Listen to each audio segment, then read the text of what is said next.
En aquel tiempo, muchos judíos que habían venido a casa de María, al ver lo que había hecho Jesús, creyeron en él. Pero algunos acudieron a los fariseos y les contaron lo que había hecho Jesús. Los sumos sacerdotes y los fariseos convocaron el Sanedrín y dijeron: ¿qué hacemos? Este hombre hace muchos signos. Si lo dejamos seguir, todos creerán en él, y vendrán los romanos y nos destruirán el lugar santo y la nación. Uno de ellos, Caifás, que era sumo sacerdote aquel año, les dijo: vosotros no entendéis ni palabra. ¿No comprendéis que os conviene que uno muera por el pueblo y que no perezca la nación entera? Esto no lo dijo por propio impulso, sino que por ser sumo sacerdote aquel año habló proféticamente, anunciando que Jesús iba a morir por la nación, y no solo por la nación, sino también para reunir a los hijos de Dios dispersos. Y aquel día decidieron darle muerte. Por eso Jesús ya no andaba públicamente entre los judíos, sino que se retiró a la región vecina al desierto, a una ciudad llamada Efraín, y pasaba allí el tiempo con los discípulos. Se acercaba la Pascua de los judíos y muchos de aquella región subían a Jerusalén antes de la Pascua para purificarse. Buscaban a Jesús y estando en el templo se preguntaban: ¿qué os parece? ¿Vendrá a la fiesta? Los sumos sacerdotes y fariseos habían mandado que el que se enterase de dónde estaba les avisara para prenderlo. Palabra del Señor. Gloria a ti, Señor Jesús. Es posible que este texto, y que incluso el propio prendimiento o muerte de Cristo, se entienda mejor desde la perspectiva nacionalista, desde la perspectiva de búsqueda de la independencia con respecto a Roma, que se vivía dentro de Israel y que estalló unos años más tarde en la guerra contra los romanos, guerra que concluyó, que terminó en el año 70 con la destrucción completa, el arrasamiento completo de Jerusalén y, según fuentes autorizadas, entre muertos y esclavizados fueron más de 1 millón de personas, porque tuvo lugar en el momento de la Pascua, cuando la ciudad estaba desbordada de peregrinos. Había un sector, seguramente en todos los niveles, el pueblo, los comerciantes y posiblemente también dentro de los sacerdotes, aunque ahí menos numeroso, y sin duda dentro del grupo de los fariseos, un sector podríamos llamar nacionalista o independentista. Y había otro sector, los sumos sacerdotes especialmente, que querían mantener la situación con los invasores romanos mientras les dejaran a ellos tener una autonomía política, religiosa y sobre todo un control de la economía. Los judíos estaban extendidos ya en ese momento por todo el imperio y por fuera del imperio también, en regiones vecinas enemigas de Roma, como por ejemplo los persas. Los judíos eran expertos, comerciantes y también banqueros. Manejaban buena parte de la economía del imperio y por lo tanto había muchos judíos a los cuales no les interesaba una guerra contra Roma, una división interna en el pueblo. Bien, en ese contexto es importante tenerlo en cuenta para entender lo que pasó. Por ejemplo, algunos consideran que la entrada triunfal en Jerusalén fue entendida por algunos como el punto de partida de la rebelión, cosa que Cristo de ningún modo quiso.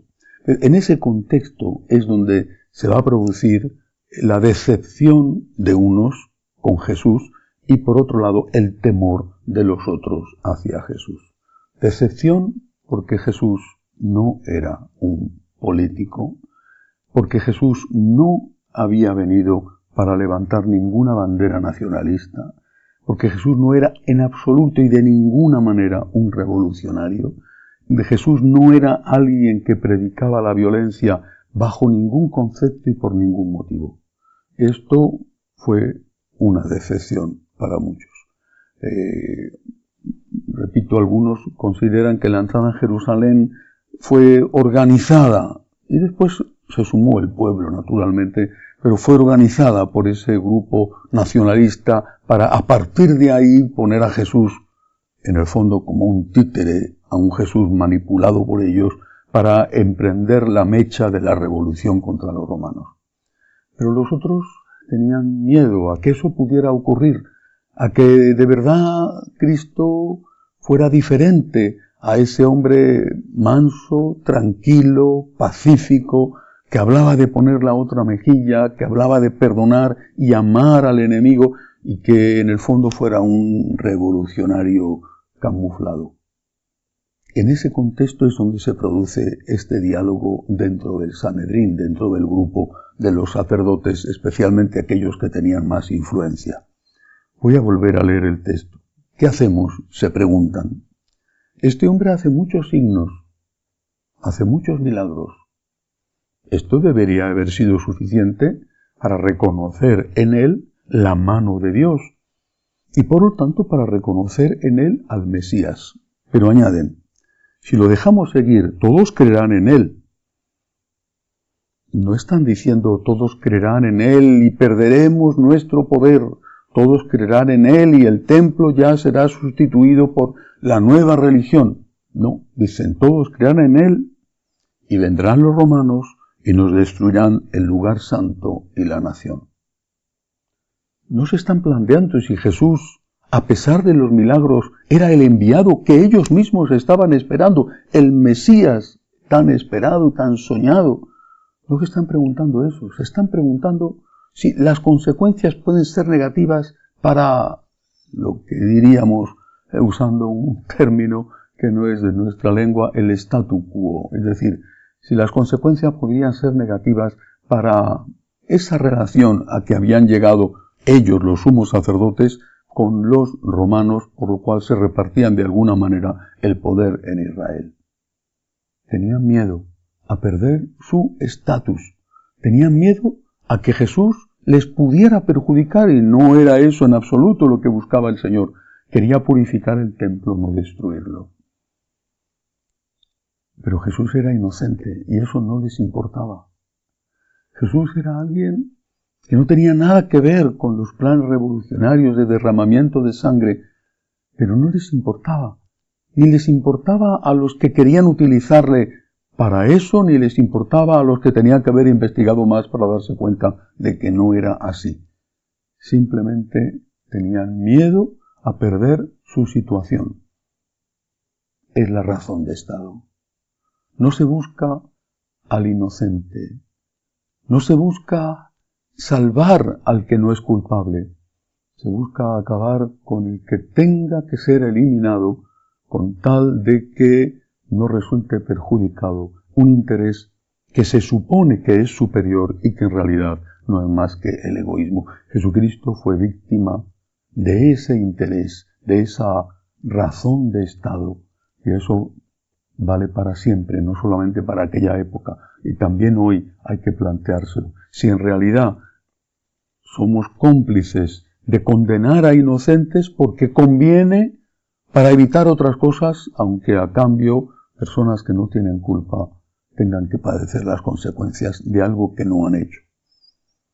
Añaden ellos, añade Caifás, que era el sumo sacerdote ese año, y dice: vosotros no entendéis mi palabra, reprocha a sus compañeros en el Sanedrín. ¿No comprendéis que os conviene que uno muera por el pueblo y que no perezca la nación entera? Está dando la vuelta a la misma idea. No importa si este hombre es inocente o no es inocente. Le tenemos que matar. ¿Por qué? Porque quizá pueda ser peligroso. Quizá pueda ser utilizado por los que quieren la revolución y quizá eso pueda tener consecuencias.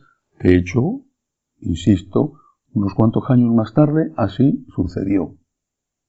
Pero no se daba cuenta Caifás, los apóstoles meditando después lo ven muy claro, San Juan lo recoge a continuación, no se daba cuenta Caifás que estaba llevando a cabo, al decir esto y después al ejecutarlo, una antigua profecía. El cordero inocente, llevado al matadero. Sus heridas nos han curado. Él cargó en sus espaldas con nuestros crímenes. Él pagó con su sangre derramada por nosotros. ¿Por qué es importante todo esto? Porque muchas veces en la vida de cada uno de nosotros, pues muchas veces nos pasa que pagamos cosas y pagamos consecuencias de las que no tenemos ninguna responsabilidad o muy poca. Y sin embargo Dios también eso lo tiene previsto. Dios no quiere el mal y mucho menos el mal del inocente, pero sabe sacar un bien del mal cuando nosotros le dejamos trabajar. Decimos en España que Dios escribe derecho con renglones torcidos. Nuestro Señor murió siendo inocente.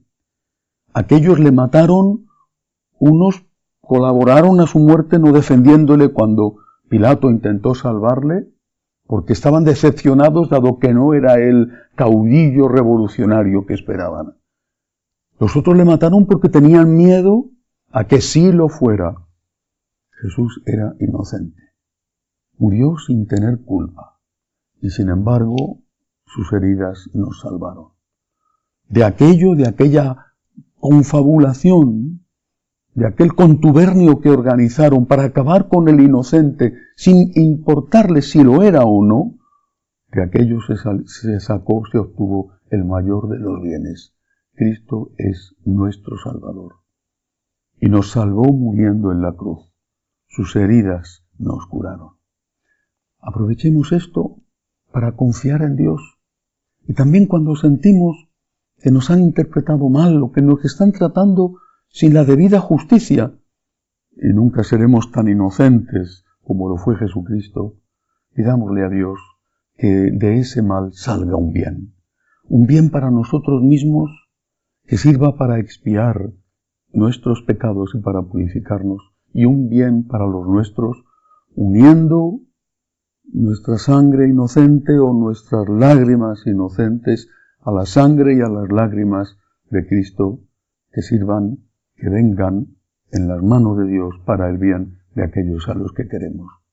Cristo va a morir por el pueblo, como dijo Caifás, no porque hubiera miedo a un levantamiento romano, y él no hubiera sido el causante. Va a morir por el pueblo porque él era el Cordero inocente que tenía que derramar su sangre para nuestra libertad. Que así sea.